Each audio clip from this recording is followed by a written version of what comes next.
Baik, Assalamualaikum warahmatullahi wabarakatuh. Bertemu kembali bersama saya Pak Nafi dalam pelajaran sejarah. Oke, bagaimana teman-teman semua hari ini? Semoga semuanya sehat, walafiat, tetap cuci tangan, jaga jarak, dan jaga kesehatan semuanya.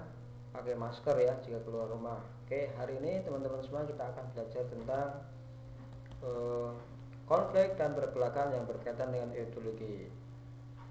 Ya, upaya-upaya dalam masa-masa desintegrasi bangsa. Itu yang pertama adalah pemberontakan PKI, pemberontakan yang kedua pemberontakan DITI, yang ketiga gerakan 30 September 1965 G30 SPKI.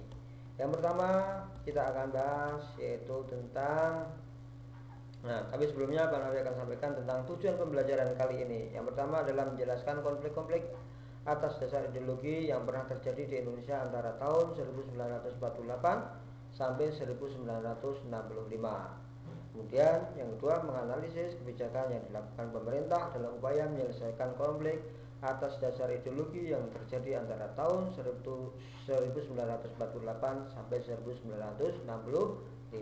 Yang ketiga, menelaah akibat yang ditimbulkan oleh konflik atas dasar ideologi antara tahun 1948 sampai 1965.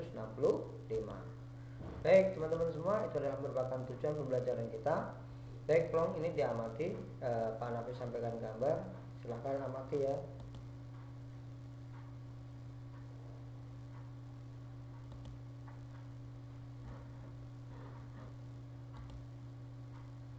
Nah, itu adalah merupakan bentuk konflik ideologi yang dicetuskan. Yang pertama adalah PKI,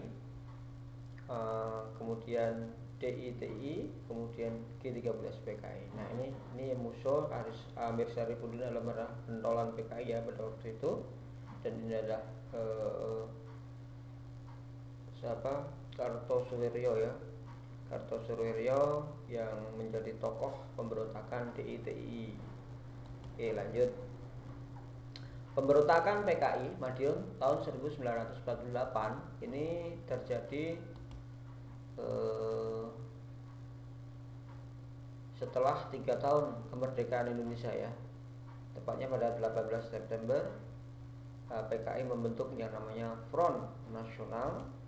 Kemudian disinilah Presiden Soekarno meminta rakyat untuk memilih Republik Indonesia atau PKI. Dan yang ketiga, pemerintah melancarkan operasi militer di Madiun dan habislah pada waktu itu PKI di Madiun. Nah, lalu pertanyaannya adalah bagaimana akhir pemberontakan PKI Madiun?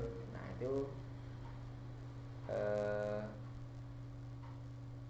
ternyata pada tahun 1948 operasi militer dinyatakan selesai. Artinya pada tahun itu pula, tahun 1948 itu pula selesai pemberontakan PKI di Madiun.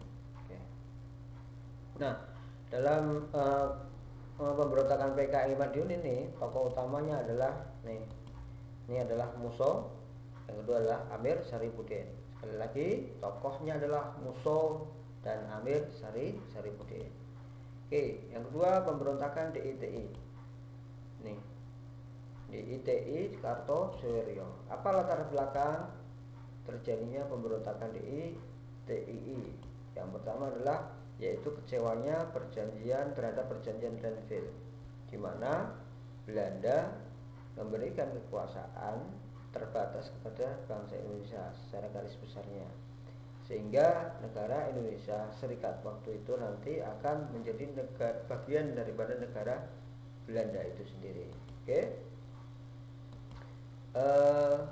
Pada tanggal 7 Agustus 1949 membentuk Gerakan Darul Islam dan Tentara Islam Indonesia di Tasikmalaya, Jawa Barat. Jadi pemberontakannya dibentuk pertama kali di Jawa Barat. Kemudian perkembangan DITI menyebar ke berbagai daerah dengan cepat. Beberapa daerah yang menjadi basis pemberontakan DITI yaitu Jawa Tengah, Sulawesi Selatan, Kalimantan Selatan, dan Aceh.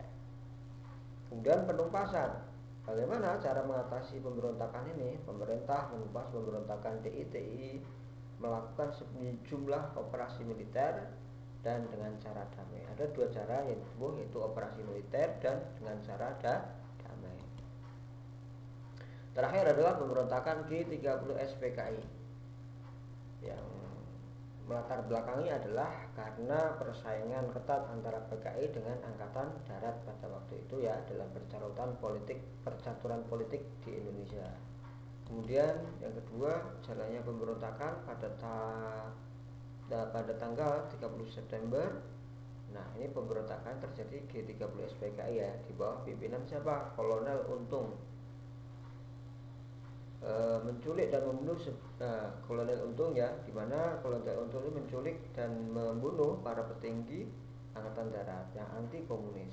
Kemudian ketiga, menetralisir penumpasannya adalah yaitu menetralisir pasukan-pasukan yang berada di sekitar lapangan Merdeka. Terus kemudian merebut RRI dan kantor pusat telekomunikasi, membersihkan pangkalan udara Halim Perdana Kusuma. Ini adalah kejadian G30 SPKI dan ini adalah merupakan korban-korbannya teman-teman semuanya. Teman-teman semua sudah paham ya, ini korban-korban PKI yang sungguh sangat malang ya, kasihan sekali ini. Kemudian mereka adalah merupakan pahlawan revolusi, mereka dimasukkan dalam lubang buaya. Kemudian nah ini seperti ini, betapa luar biasanya PKI waktu itu yang mempunyai kekejaman yang sangat luar biasa. Oke, dari sini konflik yang kita pelajari hari ini adalah konflik tentang ideologi. Oleh karena itu, bagaimana pendapatmu dengan konflik ideologi yang terjadi setelah 3 tahun Indonesia merdeka itu? Kemudian apa saja dampak yang ditimbulkan dari konflik ideologi tersebut?